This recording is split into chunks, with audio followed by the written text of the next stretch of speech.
This is a 2008 Infiniti G35X. It's got the clear bug guard clear bra on it, and I had to replace the hood. A large object fell on it, and the clear bra used to run across the surface of the hood to protect from rock chips. It's quite expensive to replace that. I'm going to attempt to use clear Plasti-Dip and see how that works. So I'm going to run a tape line across the hood where that clear bra would have been to spray on the clear Plasti-Dip, and I'm going to use a different trick to do that, which I'll explain here in a second. Okay, so the great thing about the Plasti-Dip is that it's very forgiving. It's obviously not permanent. You can peel it off, and you don't have to have like a perfectly prepped surface. The hard thing about it is that if you just run a normal tape line and then peel off the tape, the Plasti-Dip also wants to stick to itself, so you're going to end up peeling off your Plasti-Dip job. So just running a normal masking tape line along your ridge won't work. You'd have to basically cut the Plasti-Dip from the tape, which then still on a painted surface, you'll probably end up scratching your paint. So what I'm attempting to do here is to actually use this masking tape as my line, but I folded it over so that it's actually just folded in half with a little bit of a crease to create that sort of ridge that will be easy to separate. So we're going to try this. I'm going to make sure, I'm going to have to work on it a little bit to make sure it's nice and flat against the surface of the hood. Okay, so one thing I learned was that it really pays off to be very patient with your tape folds to make sure they're nice and straight and don't lip up or anything.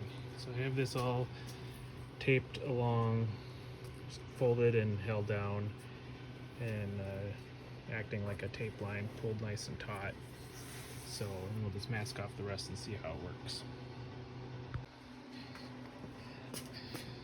Alright, now I have it masked off, just using some drop cloths.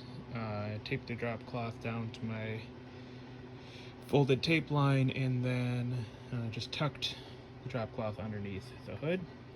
So now we'll go ahead and lay down the Plasti-Dip and just use the instructions on the bottle. Okay, so we have the first light coat down, and then we'll put on several thick wet coats.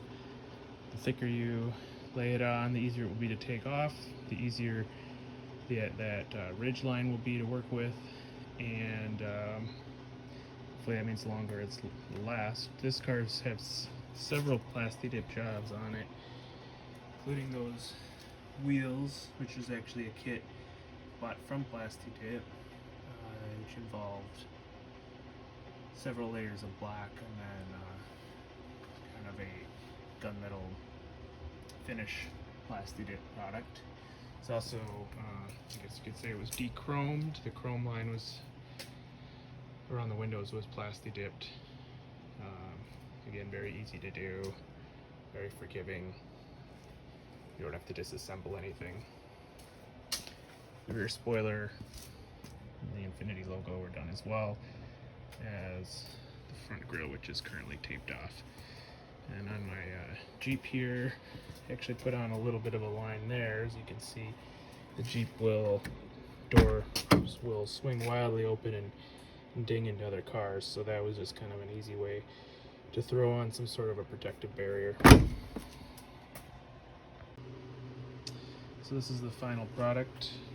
You can see it's got a little bit of imperfections in the line in some places.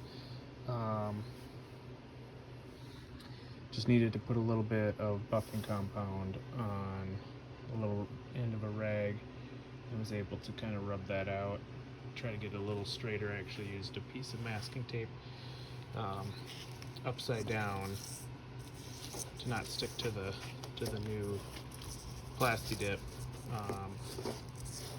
kind of create a straight edge to buff along, just, you know, lightly by hand. So it's pretty good. I think it'll do the trick.